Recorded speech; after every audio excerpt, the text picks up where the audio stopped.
Luis, siempre estás despistado. Ya te hemos dicho varias veces que solo la película es muda. El público tiene que oírte, si no, se enterarán solo los que saben leer los labios. Luis, si hablamos así, nadie se enterará. ¿Has comprendido, Luisito? Vale, vale, lo siento mucho. Empiezo de nuevo. Blancanieves es una película del director español Pablo Berger. Se estrenó en 2012 y es una adaptación del famoso cuento de los hermanos Grimm. Con Pablo Berger retrocedemos en el tiempo hasta la década de los años 20 del siglo pasado en Andalucía. Además de ser un homenaje al cine mudo, es también el encuentro improbable de una joven con una cuadrilla compuesta por enanos toreros. Es una obra que combina el humor negro, la sátira social, pero es sobre todo la historia de una vida en la que la corrida dibuja cada etapa. Pablo Berger, con su película Blancanieves, consigue la proeza de proponernos una metáfora de la vida gracias a la corrida que está presente en cada rincón de su obra. El nacimiento, el aprendizaje de la vida, los momentos alegres y tristes, las relaciones humanas, los conflictos, los éxitos, los fracasos y la muerte invaden cada centímetro de la cinta de la película. Uno de los aciertos de la película es que Pablo Berger da a luz a Blancanieves varias veces a lo largo de la película y siempre está presente el mundo torino.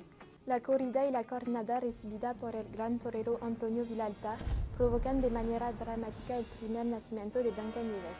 Después de sobrevivir por milagro al intento de asesinato, Blancanieves renace amnésica entre una cuadrilla de enanos toreros. Por fin, su último nacimiento tendrá lugar en la Monumental de Sevilla al recuperar la memoria en el momento de la carga del toro, gracias a un flashback que le permite renacer como hija de Antonio Vilalta. Cada uno le enseña al otro. Blancanieves le vuelve a dar el gusto de vivir a su padre. Aprende de nuevo a vivir. Por su presencia, su alegría, su frescor, el padre descubre de nuevo la vida, el que vivía preso en su dormitorio. Por otra parte, Antonio le enseña los diferentes pases de torero, le enseña también a comportarse para enfrentarse a todas las situaciones de la vida. Ser orgullosa de lo que hace, ser capaz de tomar las buenas decisiones en un momento clave y superar los obstáculos de la vida. Uno de los logros de la película es que la comedia humana se traslada a la Plaza de Toros. Que el escenario sea la plaza de un pueblecito donde actúan los enanos toreros o la Monumental de Sevilla. Amor, amistad, complicidad, fraternidad, alegría, solidaridad, intercambios, tristeza, odio y traiciones alternan para hacer de ese mundo taurino el lugar donde se suceden todas las relaciones humanas. La muerte de Blancanieves en la Plaza de Toros no puede sino evocar el cuento de los hermanos Grimm. La madrastra celosa de la belleza de una joven, la venganza, la manzana envenenada. Además, el negro del color del vestido de Encarna anuncia el destino fúnebre de Blancanieves.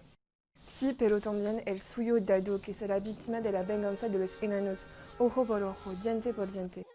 La muerte de Encarna, ajusticiada por el toro, en el fondo del toril se opone con la de Blancanieves, teatral y subrayada por los contrastes de luces, los contrapicados y la voz quebrada y emocionante de Silvia Pérez Cruz. Blancanieves es un pequeño milagro en blanco y negro y la magia de Pablo Berger hace de esta obra un melodrama del cual no queremos salir. De piel blanca,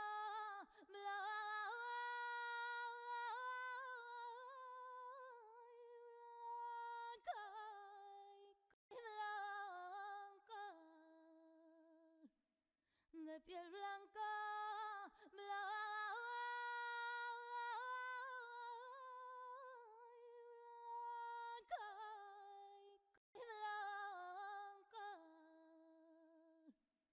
de piel blanca.